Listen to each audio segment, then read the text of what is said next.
Hey guys, welcome back, and for this video I'm going to show you how to fix Discord installation has failed.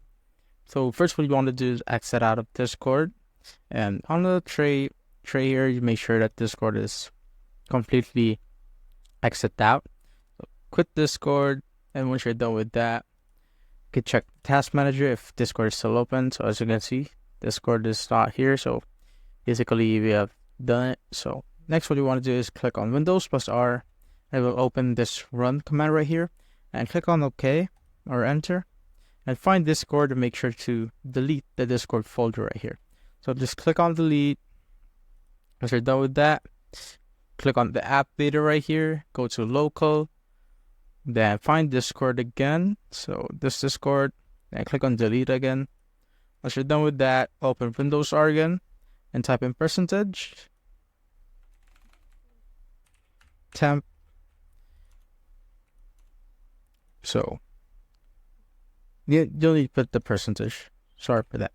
You just need to put on temp and OK. Then click on all of these. Then click on delete.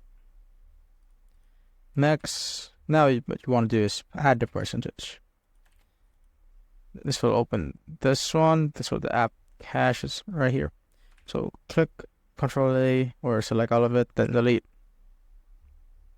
For it to delete, and if this pops up, just click on the checkbox and click on skip. So there you go. Just click on continue. That's it.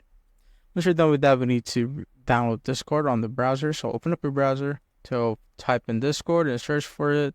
Click on the download right here and click download for Windows. And there you go.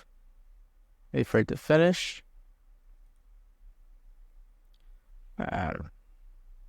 Once it's downloaded, click on the setup. Wait for it to load, just like so. Now it's beginning to install. As you can see, download update, installing update. And there you go, guys. It is now auto logging me in since I have my Discord opened in my browser. And that's it, guys. If you have found this video helpful, simply leave a like below or subscribe because it'll help reach more people. See you in the next one.